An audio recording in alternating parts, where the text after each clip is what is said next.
.com।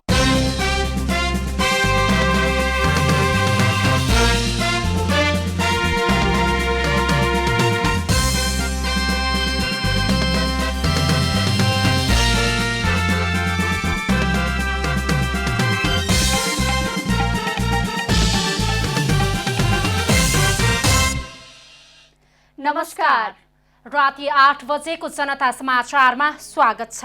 म अनिस्मा बस्नेत। म राधिका तामाङ। सबैभन्दा पहिले प्रमुख समाचार। दक्षिण एसियाकै पहिलो सामुदायिक टेलिभिजन जनता टेलिभिजन र ग्लोबल आइएमई क्यापिटल बीच आइपिओ निष्कासनका लागि सम्झौता। नेपाली शेयर बजारकै लागि नौलो अभ्यास। सरकारले दिएको 2 दिने बिदा असान्दर्भिक भएको भन्दै सर्वत्र आलोचना। सरकारको निर्णयले हरेक क्षेत्र प्रभावित। सत्तापक्षले प्रतिपक्षसँग संवादहीनताको अवस्थामा राख्ने गरेको एमाले अध्यक्ष ओलीको आरोप। सहकारी खोज्नु अस्वाभाविक भएको तर्क। युक्रेनमा जारी युद्धका कारण मूल्यवृद्धि हुँदा विश्वव्यापी मन्दी आउन सक्ने विश्व ब्याङ्कको चेतावनी। विश्वव्यापी आर्थिक वृद्धि 3.2% प्रक्षेपण। U20 राष्ट्रिय पुरुष टिमका लागि एन्फाद्वारा खेलाडी छनौटको तयारी। सदस्य जिल्ला र क्लबलाई छनौटमा खेलाडी पठाउन पत्र।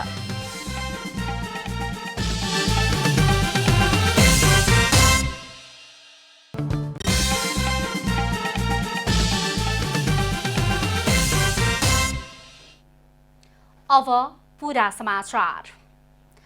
जनता प्रसारण तथा प्रकाशन लिमिटेड र ग्लोबल आइएमई क्यापिटल लिमिटेड बीच प्राथमिक शेयर निष्कासन आइपिओ जारी गर्ने सम्झौता सम्पन्न भएको छ। जनताको प्रत्यक्ष लगानी, वास्तविक सूचनाको उजागर र तटस्थता कायम हुने विश्वास कम्पनीले लिएको छ। करिब 1200 सर्वसाधारण शेयर धनीको संस्थापक शेयर लगानीबाट सञ्चालित जनता प्रसारण तथा प्रकाशन लिमिटेडले दक्षिण एसियाकै पहिलो सञ्चार गृहका रूपमा प्राथमिक शेयर निष्कासन गर्ने भएको हो। सम्झौता कार्यक्रममा बोल्दै जनता प्रसारण तथा प्रकाशन लिमिटेडका अध्यक्ष डाक्टर विजय कुमार पौडेलले सरकारी सञ्चार गृह सरकारी नीति र प्रशासनका कारण प्रभावित बन्न सक्ने र निजी सञ्चार गृहहरू वर्ग पक्षधरता र तटस्थताको अभ्यास गर्ने खतरा हुने हुनाले अब जनताको लगानीमा सञ्चालनमा आउने यस सञ्चार गृहले त्यसलाई चिर्ने विश्वास व्यक्त गर्नुभयो। पब्लिक कम्पनी नै वास्तविक सूचनाको तटस्थता दिन सक्छ भन्ने हामीलाई विश्वास छ।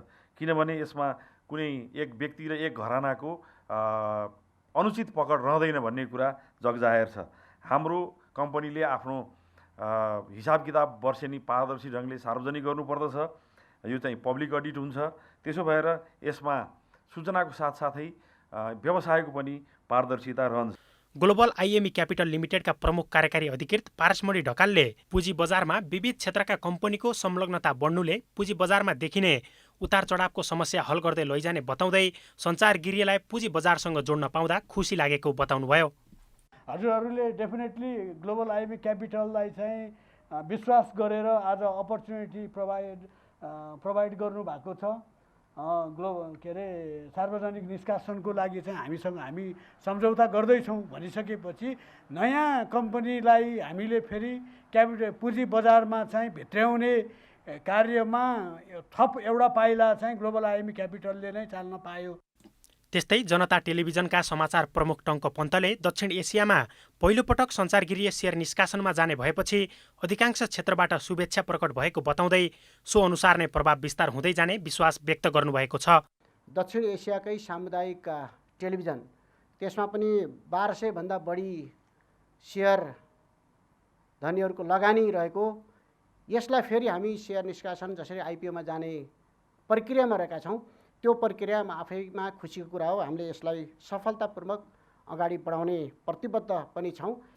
कार्यक्रममा सञ्चालक समितिका सदस्यहरू लङ्क केसी, भागीरथ सापकोटा, उदया शर्मा, पोम नारायण अधिकारी, भोलानाथ पोखरेल, प्राज्ञ गोपीरमण उपाध्याय, व्यवस्थापन कन्सल्ट्यान्ट प्रयास श्रेष्ठ, माइलस्टोन ग्रुप अफ कम्पनीका बटुकृष्ण थापा लगायतको उपस्थिति रहेको थियो। यो सँगै मिडिया कम्पनीमा शेयर लगानी नेपालकै इतिहासमा पहिलो अभ्यास हुनेछ भने नेपाली जनताले पहिलोपटक मिडिया कम्पनीमा शेयर लगानी गर्न पाउने भएका छन्। पब्लिक ग्रुप अफ कम्पनीको अवधारणामा सञ्चालित यस कम्पनी मातहत हाल जनता टेलिभिजन एचडी, रेडियो जनता 89.1 मेगाहर्ज, जनता समाचार.com र जनता बुक सञ्चालनमा रहेका छन्। क्यामेरा ब्युरोका साथ विकास पौडेल, काठमाडौँ।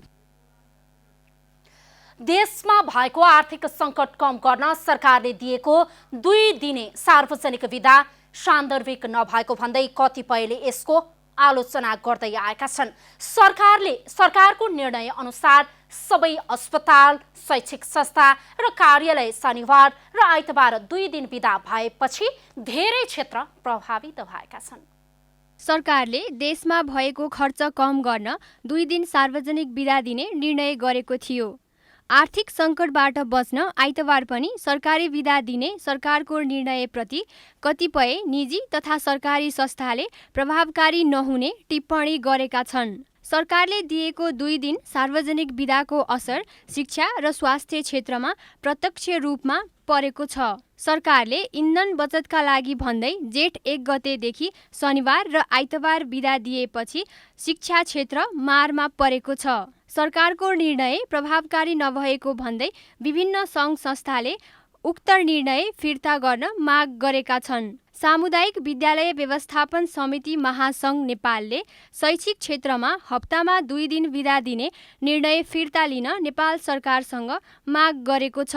विगत 2 वर्षदेखि कोभिड-19 का कारणले विद्यालय नियमित नखुल्दा पठन पाठनले गति लिन नसकेको र विद्यार्थीमा पढ्ने लेख्ने अभ्यास हराउँदै जान थालेकाले नियमित पढाइ सञ्चालन हुनुपर्ने माग गरेको हो। विद्यार्थीको सिकाइ निरन्तरतामा यसले सबभन्दा ठुलो असर पार्छ, किनभने कोभिडको कारणले विगत 2 वर्षमा हाम्रो शैक्षिक क्षेत्र अस्तव्यस्त भएको र विद्यालयहरू बन्द भएको र विद्यार्थीको सिकाइ निरन्तरतामा ब्रेकअप भएको हुनाले गर्दाखेरि अब अहिले यो 2 दिनको बिदाले त झन् यो सदाका लागि दीर्घकालीन रूपमा यसले असर गर्छ र यो निर्णय वास्तवमा व्यावहारिक छैन। कोभिड महामारीले बालबालिकाको सिकाइ निरन्तरतामा नोक्सानी भइरहेको अवस्थामा हप्तामा 2 दिन बिदा दिने सरकारको निर्णयले विद्यार्थीको सिकाइमा निरन्तरता र गुणस्तरीय शिक्षा अनुकूल नभएकाले निर्णय फिर्ता लिनुपर्ने माग राखिएको हो। शिक्षा र स्वास्थ्यमा चाहिँ यो कुरा त्यति प्रभावकारी हुँदैन, किनभने यसको नेचर नै फरक हो, अन्य क्षेत्रको भन्दा यसको प्रकृति नै फरक भएको हुनाले त्यो छ। अहिले गभर्मेन्टले चाहिँ यो कार्यान्वयनमा ल्याएको हुनाले हामीले यसलाई रेस्पेक्ट गरेका छौँ होइन, तर लामो समय हामीलाई यो हामी कार्यान्वयन गर्न सक्दैनौँ। आर्थिक सङ्कटबाट देशलाई जोगाउन सरकारले विद्यालय बन्द गर्नुभन्दा अन्य विकल्प खोज्नुपर्ने पेप्सनका अध्यक्ष DK ढुङ्गानाको भनाइ छ। कामलाई सदुपयोग गरौँ, मितव्ययी बनौँ, अनावश्यक कुराको आयात बन्द गरौँ होइन। थुप्रै बाटाहरू छन् हामीले हाम्रो अर्थतन्त्रलाई जोगाउनका निम्ति। कतिपय विलासी वस्तुहरूमा सामानहरूमा हाम्रो धेरै ठुलो धनराशि खर्च भइराखेको छ। विदेश जाने विद्यार्थीहरूले धेरै ठुलो मात्रामा पैसा खर्च गरिरहेछन्, लगिरहेछन्। अनावश्यक ढङ्गले मान्छेहरू मनोरञ्जनका लागि घुम्न गइरहेछन्। सङ्कटको बेलामा त किन घुम्न जानु पर्यो त? राज्यले पनि त्यस्तो कुराको अर्जेन्सी हो कि होइन हेर्न पर्यो भनेपछि थुप्रै त्यस्ता ठाउँहरू छन् जहाँबाट हामीले अर्थतन्त्रलाई चाहिँ ठिक ठाउँमा ट्र्याकमा ल्याउन सक्ने अवस्थाहरू हामीले बनाउन सक्छौँ। सरकारले सबै क्षेत्रमा लागू हुने गरी गरेको 2 दिने बिदाको निर्णय विपरीत कतिपय विद्यालय सञ्चालन भएका छन् भने कतिपयले सरकारको निर्णय पालना गरेका छन्। क्यामेरामा JP श्रेष्ठका साथ अस्मिता तिवारी, काठमाडौँ।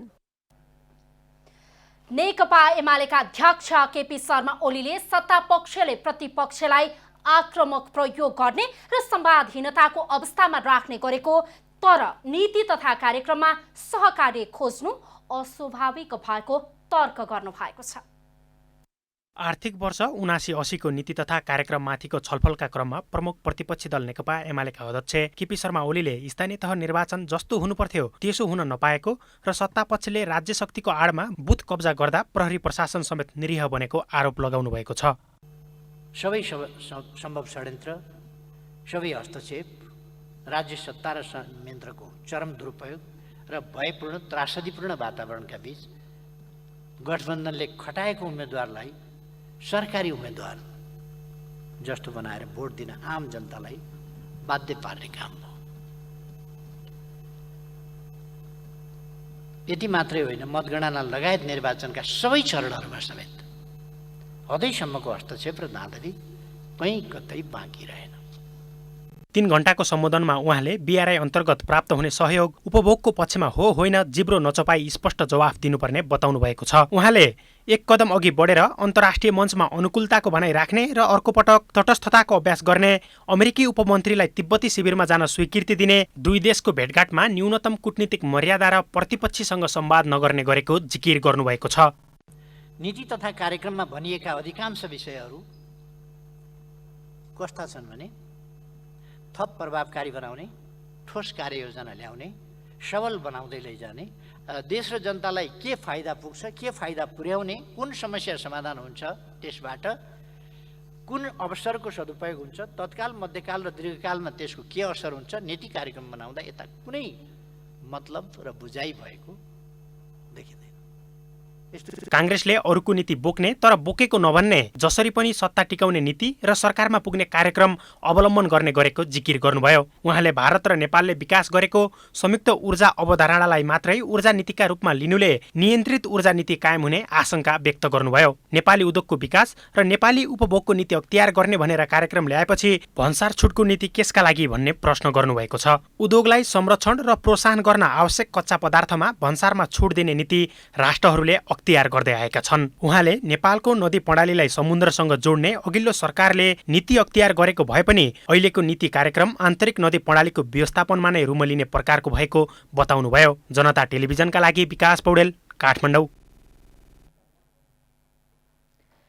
नेपाली कांग्रेसका सांसद मीन बहादुर विश्वकर्माले पूर्व प्रधानमन्त्री तथा प्रमुख प्रतिपक्ष दलका नेता केपी शर्मा ओलीले संसदमा गरेको भाषण सत्ताबाट बाहिरिँदाको कुण्ठा भएको टिप्पणी गर्नुभएको छ। प्रतिपक्षीय सभाका नेकपा एमालेका अध्यक्ष ओलीको सम्बोधनपछि सञ्चारकर्मीहरूसँग बोल्दै यस्तो बताउनु भएको हो। उहाँले सरकारको नीति तथा कार्यक्रमका विषयमा भन्दा पनि अदालतको आदेशका विषय आफ्नो कार्यकर्तासँग बसेर गफ दिएको जस्तो भएको टिप्पणी गर्नुभयो।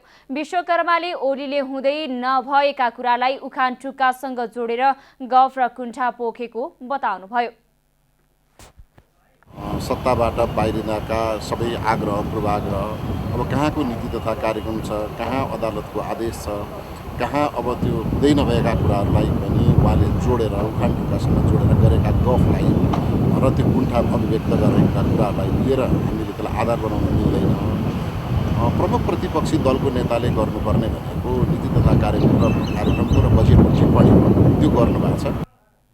सांसद विश्वकर्माले अध्यक्ष ओलीको भाषण प्रमुख प्रतिपक्ष दलले सरकारको नीति तथा कार्यक्रमप्रतिको टिप्पणीका रूपमा सरकारले लिने बताउनुभयो।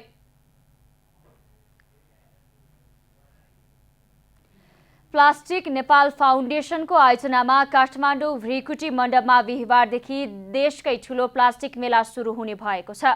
प्लास्टिक कृषकको जीवन, उद्योग र घरदेखि कार्यालयसम्म नभई नहुने पदार्थ बनेको सरकार पक्षको भनाइ छ। प्लास्टिक मेलाको उद्घाटन उद्योग मन्त्री दिलेन्द्र प्रसाद बडुले गर्ने भएको छ। उद्घाटन कार्यक्रममा बोल्दै नेपाल उद्योग वाणिज्य महासंघका अध्यक्ष शेखर गोल्छाले प्लास्टिक कृषकको जीवन, उद्योग, घरदेखि कार्यालयसम्म नभई नहुने पदार्थ बनेको बताउनु भएको हो। अध्यक्ष गोल्छाले नेपालमा प्लास्टिक रिसाइक्लिङ उद्योग आउने कुरा स्वागत योग्य भएको बताउनुभयो। उद्योगीहरूले प्लास्टिक सामग्री उत्पादन गर्न आवश्यक कच्चा पदार्थ आयात गर्दा लाग्ने 10% भन्सार सरकारले घटाएर 5% कायम गर्नु माग गरेका छन्। भन्सार लाग्ने भएकाले अहिले नेपालमा प्लास्टिकका सामग्रीहरू भन्सार नतिरेर अनधिकृत रूपमा नेपाली बजार भित्रिएर ठूलो विकृति ल्याएको बताउनुभयो। अहिले हेर्ने हो भने एउटा कृषकको जीवनमा देखि लिएर एउटा उद्योगमा या अन्य कुनै पनि हाम्रो घरमा या अन्य अफिसमा प्लास्टिक नभइकन अहिले हाम्रो जनजीवन हामीले कल्पना गर्न पनि गाह्रो छ। तर प्लास्टिकलाई जहिले पनि बदनाम गरिन्छ, किनभने त्यसलाई वातावरणसँग जोडिन्छ। प्लास्टिक एउटा एकदमै महत्त्वपूर्ण मटेरियल हो, तर यसलाई चाहिँ व्यवस्थापन गर्न जरुरी छ।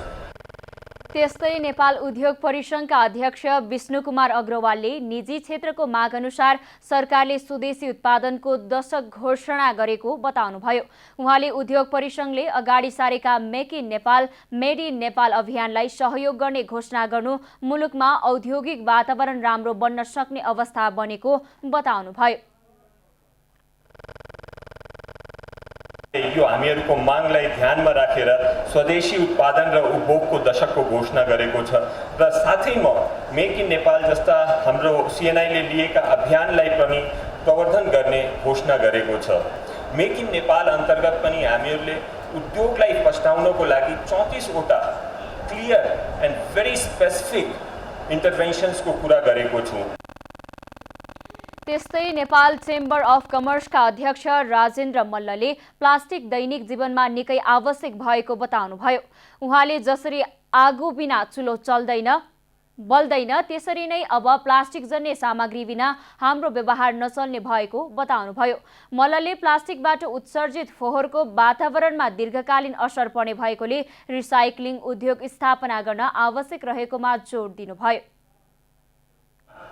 आगो बिना चाहिँ चुलो चल्दैन र त प्लास्टिक जन्य सामग्री बिना अब हाम्रो व्यवहार नचल्ने भइसकेको छ र चाहिँ यसलाई कसरी व्यवस्थित गर्ने भन्ने कुरा यस क्षेत्रमा लागेका उद्यमीहरूलाई म के विनम्र आग्रह गर्न चाहन्छु भन्दाखेरि यसमा युज भएर जुन किसिमको एउटा वेस्टेज आउँछ फोहोर आउँछ त्यसलाई चाहिँ कसरी व्यवस्थित गर्ने भन्ने कुरामा चाहिँ यो प्लास नेपालले एउटा संयुक्त रूपमा कलेक्टिभ रूपमा एउटा फन्ड रेजै गरेर भए पनि हुन्छ कि एउटा मिलेर तपाईँहरूको जुन जुन आफ्नो उद्योग छ ठिक छ र चाहिँ प्लास्टिक वेस्टलाई चाहिँ म्यानेज गर्नको लागि एउटा अर्को रिसाइक्लिङ इन्डस्ट्री चाहिँ राख्नुपर्दछ भन्ने म सुझाउन चाहन्छु। प्लास्टिक प्रदर्शनीमा नेपालका प्रमुख प्लास्टिक उद्योग र भारत लगायत अन्य देशका समेत करिब 5000वटा प्लास्टिक उद्यमी व्यवसायी सहभागी हुने आयोजकले बताएको छ। प्रदर्शनीमा प्लास्टिक जन्य उत्पादन, कच्चा पदार्थ र मेसिनरी उपकरणहरूको स्टल राखिएको छ। जनता समाचारमा अब छोटो विश्राम।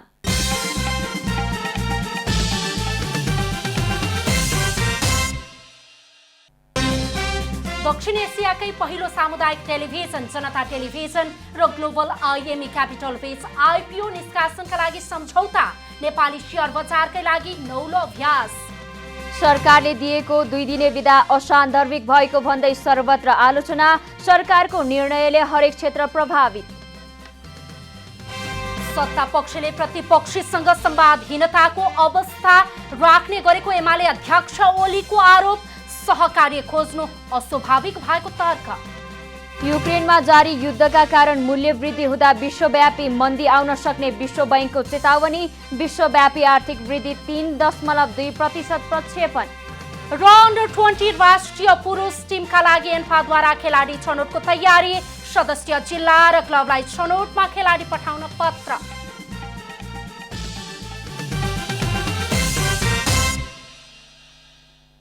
जनता समाचारमा अब थप समाचार। सोलुखुम्बु जिल्लाको लिखुपिके गाउँपालिकाले आर्थिक वर्ष 2078-79 को स्वीकृत बजेटबाट सिभिल इन्जिनियरिङ ल्याब स्थापना गरेको छ। 12 लाख रुपैयाँ लागतमा स्थापना भएको ल्याबमा विभिन्न निर्माण सामग्री, सिमेन्ट, ढुङ्गा, बालुवा, गिटी, ग्याबिङ, तार लगायतको गुणस्तरीयता टेस्ट गाउँपालिकामै गरिने भएको छ। 12 लाख रुपैयाँ छुट्याएको थियो।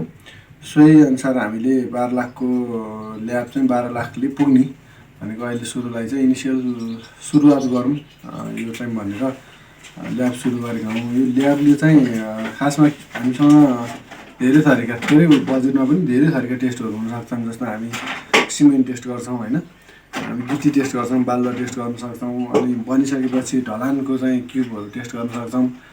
अनि ग्याबिनको चाहिँ हामी ग्याल्भनाइजेसन थिकनेस हुन्छ कि ग्याबिनको तारको चाहिँ मोटाइहरू चेक गर्न सक्छौँ हैन। गाउँपालिकामै निर्माण कार्यमा प्रयोग हुने सामग्रीको टेस्ट हुने भएपछि छिमेकी जिल्लाका गाउँपालिकालाई पनि सहज भएको छ। आसपासमा जस्तै हाइड्रो पावर प्रोजेक्टहरू बाहेकका अरू ठाउँमा चाहिँ काम गर्दाखेरि हामीले काठमाडौँ लगायतका क्षेत्रहरूमा लगेर त्यसको चेक जाँच गर्नु पर्थ्यो भने अहिले चाहिँ यही नै चेक जाँच गर्न सकिने भएको हुँदाखेरि त्यो क्युब मोल्ड ल्याउन लान ढुवानी गर्न त्यसको रिपोर्ट लिन जानदेखिको सबै कुराहरू चाहिँ अहिले अलिकति धेरै नै सजिलो भएको छ हामीलाई पनि। सरकारी भवन मात्र नभई अन्य व्यक्तिले निर्माण गर्ने निर्माण सामग्रीको टेस्ट गर्न सकिने गाउँपालिकाले जनाएको छ। संघीय संसदको राष्ट्रिय सभा बैठकमा बिहीबार सरकारले प्रस्तुत गरेको आगामी आर्थिक वर्षको नीति तथा कार्यक्रममाथि छलफल भएको छ। सांसदहरूले सरकारले प्रस्तुत गरेको नीति तथा कार्यक्रममाथि आफ्ना धारणाहरू प्रस्तुत गरेका छन्। बिहीबार बसेको राष्ट्रिय सभा बैठकमा सांसदहरूले सरकारले प्रस्तुत गरेको नीति तथा कार्यक्रममाथि आफ्ना धारणाहरू प्रस्तुत गर्नुभएको हो।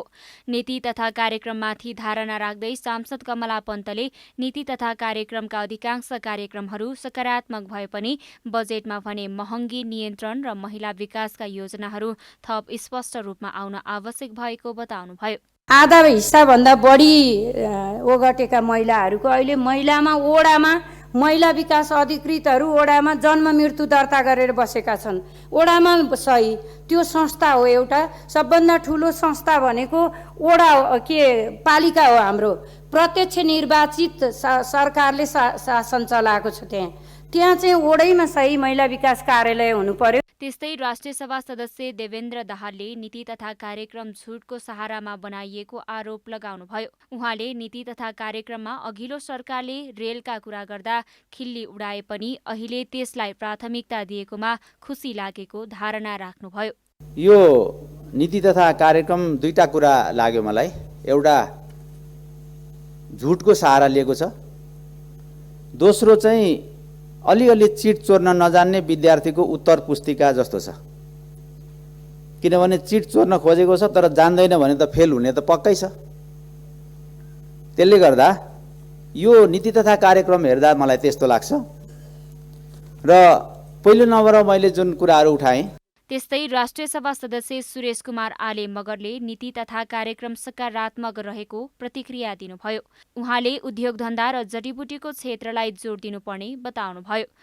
उहाँले नीति तथा कार्यक्रममा आदिवासी र जनजातिको कुरा उठाउन सरकारले कन्जुसाई गरेको आरोप लगाउनुभयो। भन्दा पहिले त म के भन्न चाहन्छु भने यो जुन नीति कार्यक्रम छ नेपाल सरकारको यो चाहिँ मूलतः सही र सकारात्मक छ। यसको मूल स्पिरिटप्रति पनि म सहमत छु। यति बेला यो जो गठबन्धन सरकार बनेको छ र सहमतिका कारणले पनि यस्तो एउटा नीति कार्यक्रम आउन चाहिँ एउटा बाध्यता थियो। यो एउटा सरकारको यो एउटा पार्टीको नीति कार्यक्रम थिएन। त्यसैले गर्दाखेरि धेरै अग्रगामी धेरै क्रान्तिकारी हुन सक्ने थिएन र प्रतिगमनका विरुद्ध जो आयो यसलाई यही रूपमा लिनुपर्छ भन्ने म ठान्दछु। राष्ट्रिय सभा सदस्य डाक्टर बेदुराम भुसालले अघिल्लो सरकारले बाँडेका सपना जस्तो नभई सपना चिर्ने गरेर नीति तथा कार्यक्रम आएको बताउनुभयो। उहाँले सरकारले नयाँ उद्योग खोल्ने नीति कार्यक्रम नल्याएको, कृषि उपजमा उद्योग खोल्ने नीति नबनाएको, जडीबुटीको खेती प्रशोधन गर्ने उद्योगहरू खोल्न ध्यान नदिएको बताउनुभयो। सरकारले पुराना उद्योगहरूको पुनर्स्थापना गर्ने, पुनर्सञ्चालन गर्ने त भन्यो, तर नयाँ उद्योग खोल्ने नीति ल्याएन, नयाँ उद्योग खोल्ने कार्यक्रम ल्याएन। हामीले कृषि उपजमा आधारित उद्योगहरू खोल्नै पर्छ, त्यतातर्फ सरकार जानै पर्छ, जान खोजेन, यो कमजोरी हो। त्यसै गरिकन जडीबुटी हाम्रो नेपालको अर्थतन्त्र विकासका निम्ति एउटा राम्रो आधार हुन सक्छ। जडीबुटी खेती गर्ने, उत्पादन गर्ने, जडीबुटी प्रशोधन उद्योगहरू स्थापना गर्ने। त्यस्तै राष्ट्रिय सभा सदस्य हरिराम चौधरीले अहिलेको नीति तथा कार्यक्रमले शिक्षा, स्वास्थ्य, रोजगारीलाई समेटेर आएको बताउनुभयो। उहाँले सरकारले सुदूरपश्चिम क्षेत्रमा नीति तथा कार्यक्रममा लापरवाही गरेको बताउनुभयो।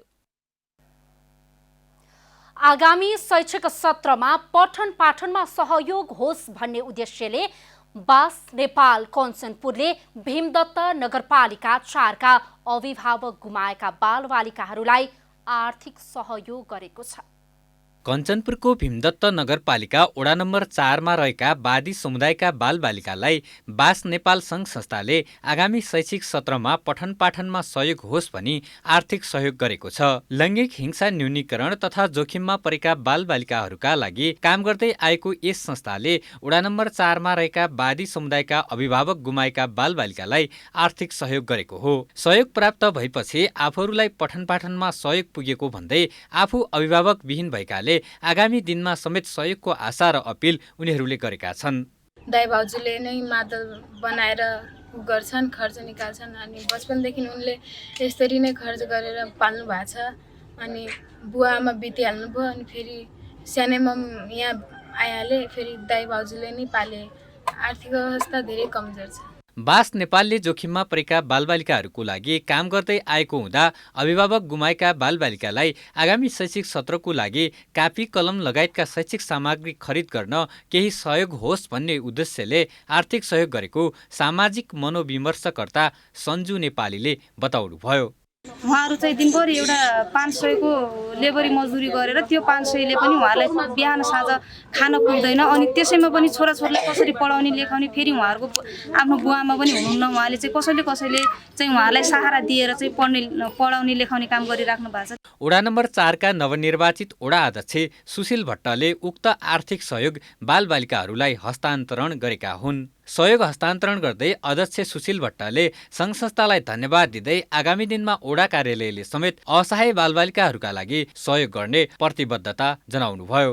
यो शैक्षिक गतिविधि सञ्चालनका लागि गरिब जनता विद्यार्थीहरूलाई आर्थिक सहयोग गरिरहेको छ। म त्यसको लागि बास नेपाललाई धन्यवाद दिन चाहन्छु। र जुन हामीले वडा कार्यालयबाट यही शैक्षिक सत्रदेखि विद्यार्थीहरूलाई विभिन्न 3वटै विद्यालयहरूलाई हामीले वडा कार्यालयबाट निःशुल्क झोला र अनि अन्य शैक्षिक सामग्रीहरू पनि वितरणको कार्यक्रम राखेका छौँ र त्यो कार्यक्रम सम्पन्न भइरहेको छ। र आगामी आर्थिक वर्षदेखि हामीले शिशु कक्षा 3वटै सामुदायिक विद्यालयहरूमा कमसेकम शिशु कक्षा व्यवस्थापनकादेखि सुरु गर्ने एउटा लक्ष्य लिएका छौँ। बास नेपालले अभिभावक गुमाएका 6 बालबालिकाहरूलाई प्रति व्यक्ति 5,000 रुपियाँका दरले 30,000 सहयोग गरेको हो। भूमिविहीन सुकुम्बासी रहेको यस दलित बस्तीमा आर्थिक अभावले थुप्रै बालबालिकाहरू विद्यालय जानबाट वञ्चित भएका छन्। स्थानीय प्रदेश र सङ्घीय सरकारले समेत उनीहरूको लागि केही सहयोग गर्ने हो भने बालबालिकाहरू पठन पाठनबाट वञ्चित हुने थिएनन्। कञ्चनपुरबाट धर्मराज कठायतको रिपोर्ट। सेन्ट लरेन्स कलेजका विद्यार्थीले शिक्षकहरूले छात्रामाथि गरेको यौन दुर्व्यवहार विरुद्ध विरोध प्रदर्शन गरेका छन्। बिहिबार काठमाडौँको माइतीघर मण्डलामा कलेजका विद्यार्थीले विद्यालयका एक शिक्षकले छात्रामाथि यौन दुर्व्यवहार गरेको भन्दै विरोध प्रदर्शन गरेका हुन्। विरोध प्रदर्शनमा हामीलाई न्याय चाहिन्छ, महिलालाई सम्मान गरौं लगायतका नारा लगायत विरोध प्रदर्शन गरेका थिए। विद्यार्थीहरूले यौन दुर्व्यवहार गर्ने शिक्षकलाई तत्काल कारबाही गर्न माग गरेका छन्। विरोध प्रदर्शनमा बोल्दै आन्दोलनरत विद्यार्थी प्रशंसा राईमाझीले गत 3 महिनादेखि विद्यार्थीलाई एक शिक्षकले अफिसमा बोलाएर यौन दुर्व्यवहार गरेको बताउनुभयो। मेरो क्लासमेटलाई बिफोर 3 मन्थदेखि चाहिँ सरले अफिसमा बोलाउँदै त मेरो बेड पार्टनर हो, मलाई बेडमा चाहिने जति पनि ह्याप्पिनेस हुन्छ त्यो दे भनेर हेरेस गरिरहनु भएको रहेछ। उसले चाहिँ हामीलाई डरले नभनेर अनि त्यसपछि अलि अझै एकदम हुन्छ नि, अब एकदम सरदेखि एकदम प्रेसर आएपछि अनि उसले हामीलाई सेयर गर्यो, फ्यामिलीलाई सेयर गर्यो, त्यसपछि हामीले प्रोटेस्ट निकाल्यो। विद्यार्थीहरूले महिला विद्यार्थीमाथि कुदृष्टि हेर्ने शिक्षकलाई कारबाही गर्न माग गर्दै केही समय यता विरोध प्रदर्शन गरिरहेका छन्। काठमाडौँ महानगरपालिकाको मतगणना अन्तिम चरणमा पुगेको छ। निर्वाचन अधिकृतको कार्यालय काठमाडौँले सार्वजनिक गरेको पछिल्लो परिणाम अनुसार 1,83,679 मतगणना भइसकेको छ। अब 3 वडाको मात्रै मतगणना हुन बाँकी रहेको छ। पछिल्लो परिणाम अनुसार स्वतन्त्र उम्मेद्वार बालेन्द्र शाहले 59,149 मत प्राप्त गर्दा उनका निकटतम प्रतिद्वन्दी सृजना सिंहले 37,542 मत प्राप्त गरेकी छन्। यसैगरी एमाले उम्मेद्वार केशव स्थापितले 37,218 मत पाएका छन्। उपमेयरतर्फ एमाले उम्मेद्वार सुनिता जङ्गोले 66,887 78 मत प्राप्त गर्दा उनका निकटतम प्रतिद्वन्दी गठबन्धनको तर्फबाट उम्मेद्वार बनेका नेकपा एकीकृत समाजवादीका उम्मेद्वार रामेश्वर श्रेष्ठले 23,031 मत पाएका छन्। काठमाडौँ महानगरमा 1,91,186 मत खसेको थियो। अब आर्थिक समाचार।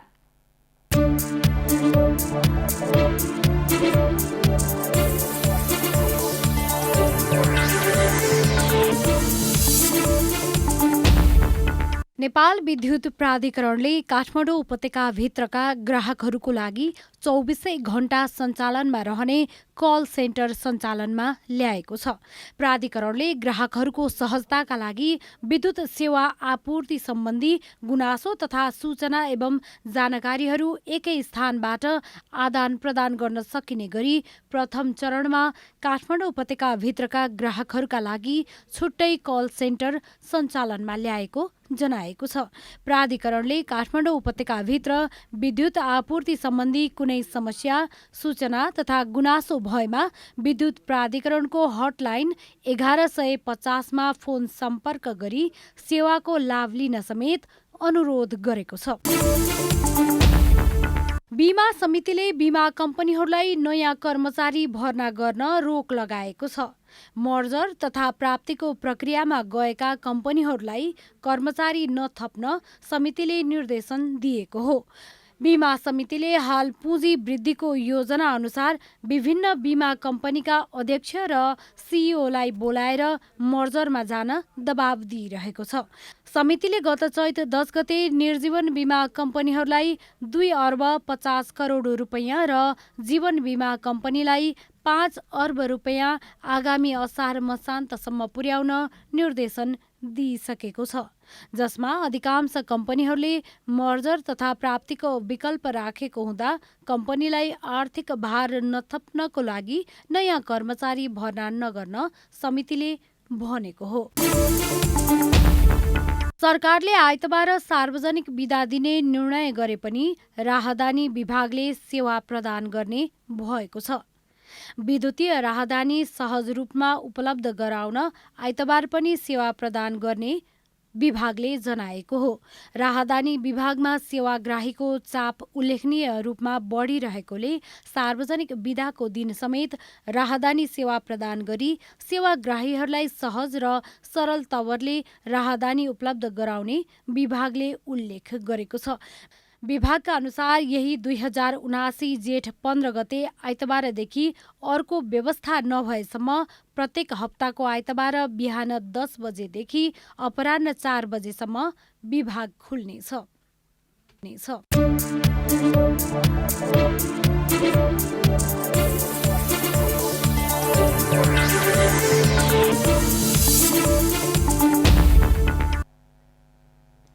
जनता समाचारमा अब छोटो विश्राम।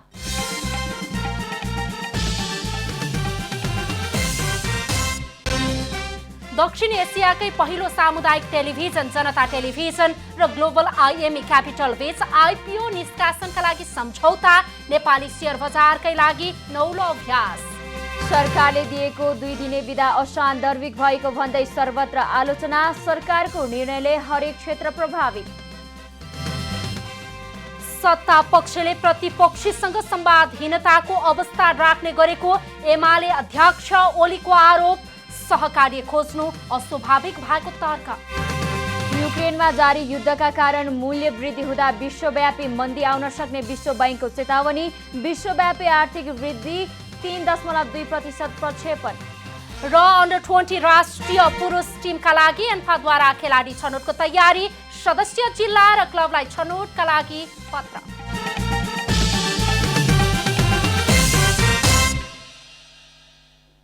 जनता समाचारमा अब अन्तर्राष्ट्रिय समाचार।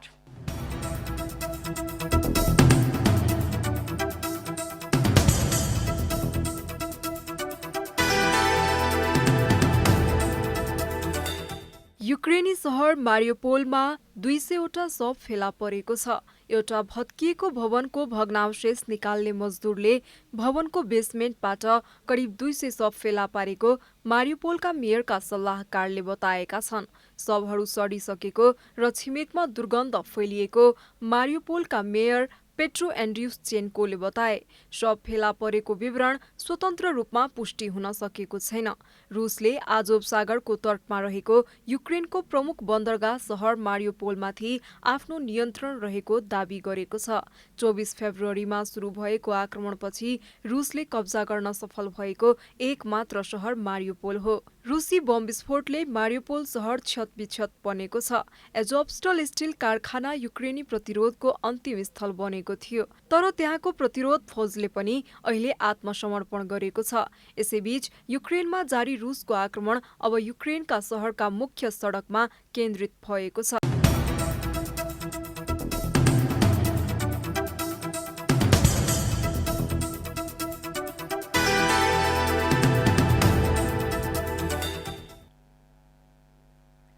अब खेलकुद समाचार।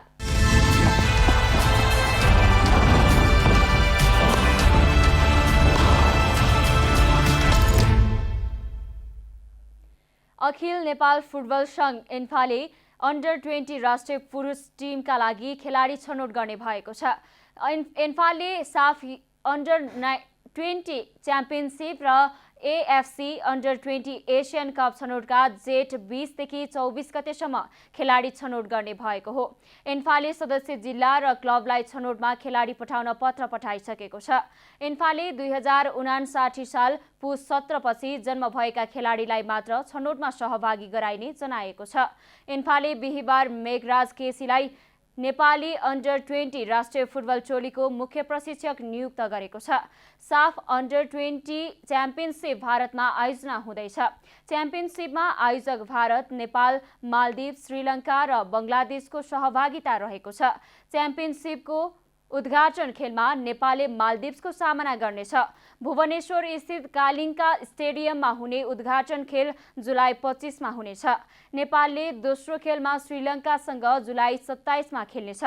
त्यस्तै भारतसँग जुलाई 31 र अन्तिम खेल बङ्गलादेशसँग अगस्त 2 मा खेल्नेछ।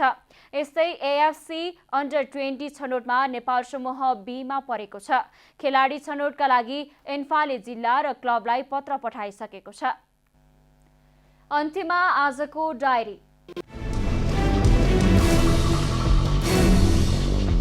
जनता प्रसारण तथा प्रकाशन लिमिटेड र ग्लोबल आइएमई क्यापिटल लिमिटेड बीच प्राथमिक शेयर निष्कासन आइपिओ जारी गर्ने सम्झौता भएको छ। जनताको प्रत्यक्ष लगानीले वास्तविक सूचनाको उजागर र तटस्थता कायम हुने विश्वास कम्पनीले लिएको छ। करिब 1200 बढी सर्वसाधारण शेयर धनीको संस्थापक शेयर लगानीबाट निर्मित जनता प्रसारण तथा प्रकाशन लिमिटेडले दक्षिण एसियाकै पहिलो सञ्चार गृहका रूपमा प्राथमिक शेयर निष्कासन गर्ने भएको हो।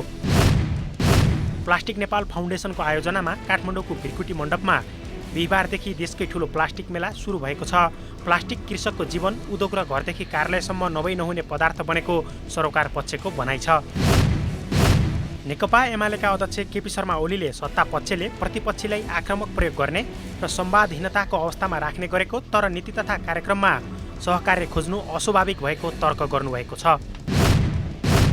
विश्व बैंकले युक्रेनमा रुसी हमलाले खाद्यान्न, ऊर्जा र मलको मूल्य वृद्धि हुँदा विश्वव्यापी मन्दी आउन सक्ने चेतावनी दिएको छ। विश्व बैंकका प्रमुख डेभिड मालपासले एक अमेरिकी व्यापार कार्यक्रममा सो चेतावनी दिनुभएको बीबीसीले जनाएको छ। चीनमा कोरोना भाइरस लकडाउनको श्रृङ्खलाले सुस्तताको चिन्ता थपिरहेको उहाँको भनाइ छ। अखिल नेपाल फुटबल संघ एन्फाले अन्डर 20 राष्ट्रिय पुरुष टिमका लागि खेलाडी छनौट गर्ने भएको छ। एन्फाले साफ अन्डर 20 च्याम्पियनसिप र एएफसी अन्डर 20 एसियन कप छनौटका लागि जेठ 20 देखि 24 गतेसम्म खेलाडी छनौट गर्ने भएको हो। एन्फाले सदस्य जिल्ला र क्लबलाई छनौटमा खेलाडी पठाउन पत्र पठाइसकेको छ। एन्फाले 2059 साल पुस 17 पछि जन्म भएका खेलाडीलाई मात्र छनौटमा सहभागी गराइने जनाएको छ।